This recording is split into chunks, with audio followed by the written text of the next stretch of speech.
You're listening to Rabbi Aryeh Wolbe, Director of Torch, the Torah Outreach Resource Center of Houston. This is the Jewish Inspiration Podcast. All right, welcome back, my dear friends, to the Jewish Inspiration Podcast. This is going to be our third installment on the topic of Jewish pride.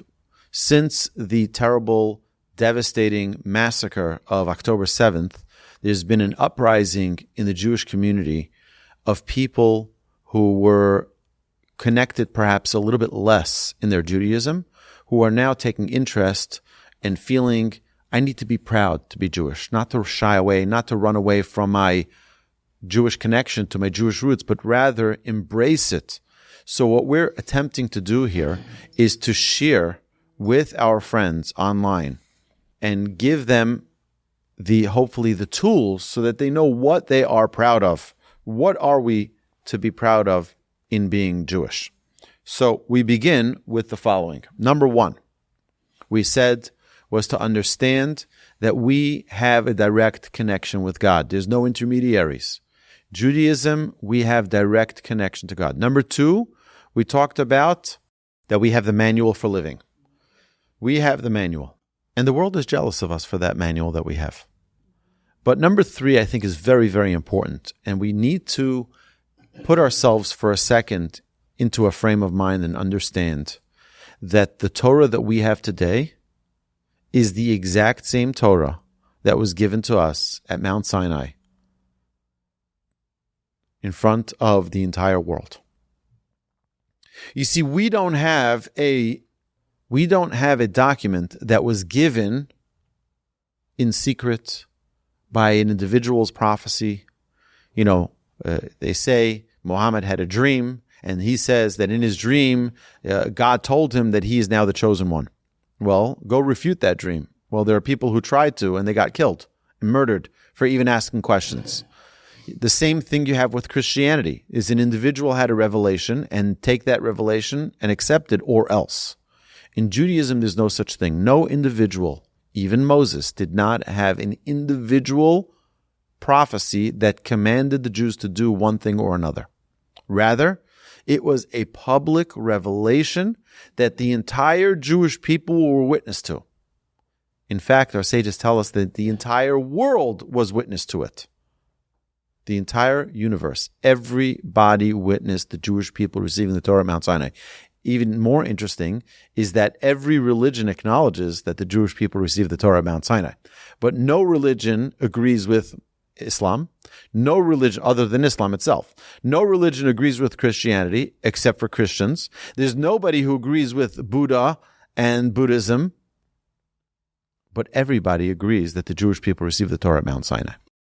And the exact same Torah that was received by Moses at Mount Sinai, the Jewish people received that Torah, is the exact same Torah that we are studying here today in 2023 here at the Torch Center. It is the exact same Torah. And the exact same practices that our ancestors observed when it came to Shabbos is the exact same practices we observe in our Shabbos. And the exact same practices that our ancestors had with all of the mitzvahs of the Torah, exactly how they donned Tefillin and the lighting of the Shabbos candles and the praying 3 times a day. The exact same practices are being done today. Nothing changed. Now, you have people who will say, well, we need to reform Judaism to relate to the modern world. Those are ancient people. Those are ancient people who don't understand how modern the Torah is and how the Torah is relevant today exactly the way it was then, and that the Torah is incorporated into modern culture by its original giving. You think God, who created heaven and earth, doesn't know about technology? You think God doesn't know about LED lights? You think God, who created heaven and earth, he doesn't understand sound waves?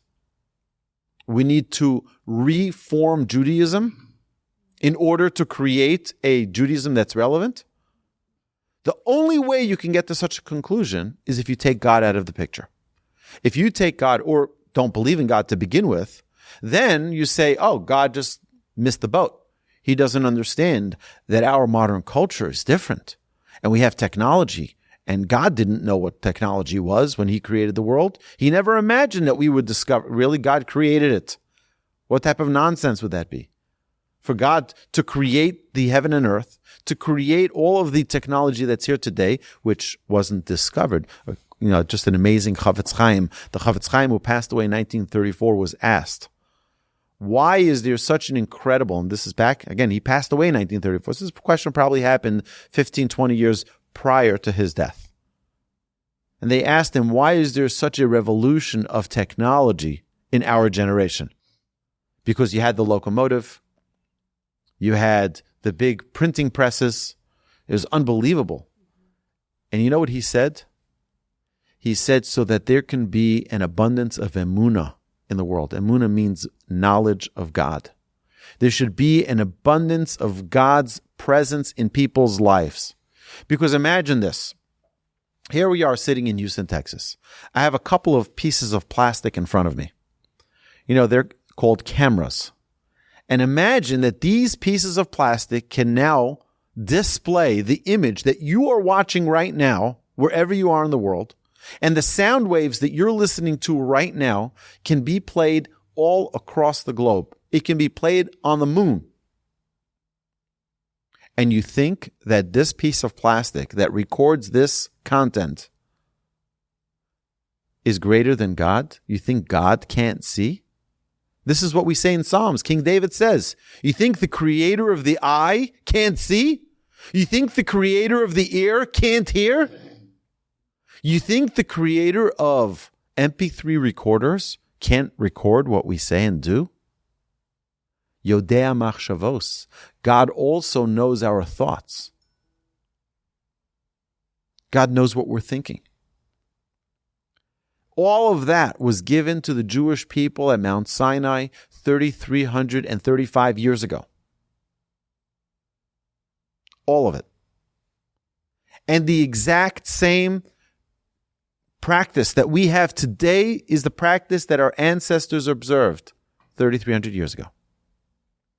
So for us, every single one of us listening, watching at this moment, just know that you have the opportunity to be a link in that chain that goes all the way back to Moses at Mount Sinai, to our ancestors standing at the foot of Mount Sinai, receiving the revelation. Each one of us have the ability to connect and to link in to that chain of our ancestry, of our heritage. So it's not some modern day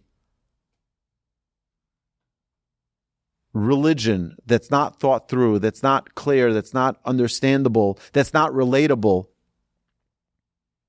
It is the most relatable because it's the only one that's God-given to a mass of people. 600,000 men between the age of 20 and 60. You duplicate that for women, you add children, you add the seniors who are over that age, and you add those who joined us, the oncomers from the Egyptian oncomers, and you're talking about over 3 million people who witnessed with their own eyes the lightning, the thundering, the revelation at Mount Sinai, the giving of the tablets. My dear friends, this belongs to each and every one of us. This is ours. This is our heritage. This is our gift that was given to us for us to feel a closeness, for us to feel a relationship, and for us not to neglect in our day-to-day lives. For us to find a way to connect in the greatest way that we can.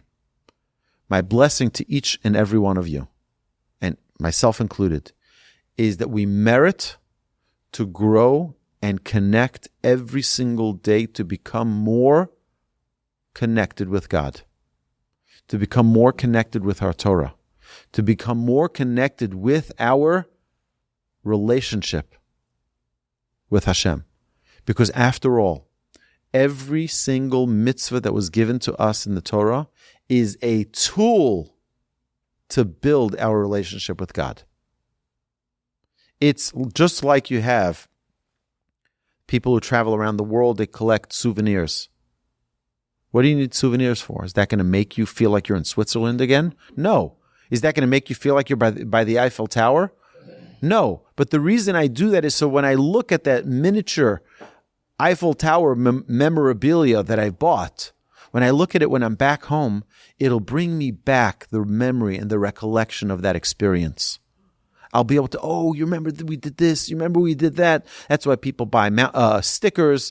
This car climbed Mount Washington, and this car, right? People do that so that they can remember and they can recall the experience. So where's our souvenir for Mount Sinai? This was a real question. The Jewish people said at Mount Sinai, 1 second, this was the most incredible experience ever created in the world. Ever revealed to mankind.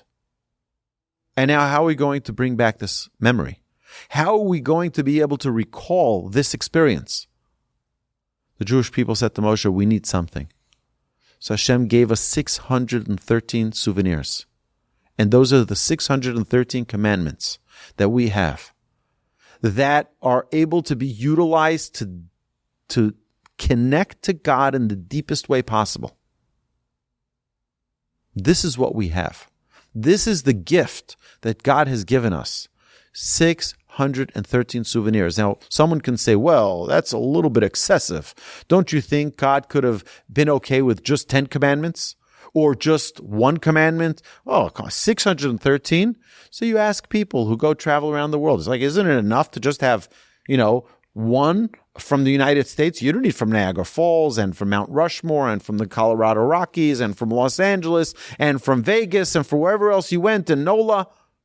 You just can have one and it's enough. No, because each one is its own separate experience. Every mitzvah we perform is our own experience that we're able to connect to godliness on a whole new level. So when one puts on tzitzis, and when one lights Shabbos candles, and when one kisses a mezuzah, and when one puts on Tefillin, and when one keeps Shabbos, and when one prays, it's all unique experiences. Each one is its own individual recollection and clarification of that relationship between us and God. So if you want to know why to be proud, why should we be proud to be Jewish?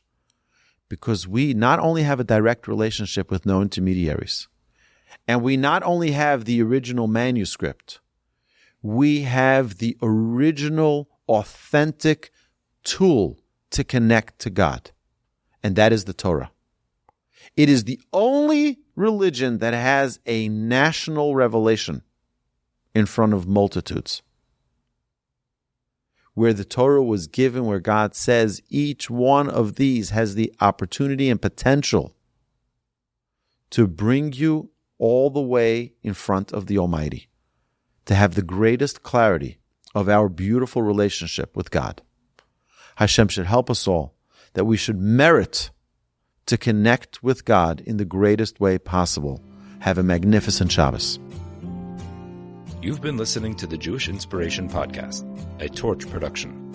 Become a supporter at torchweb.org, because your assistance enables more Torah learning around the globe.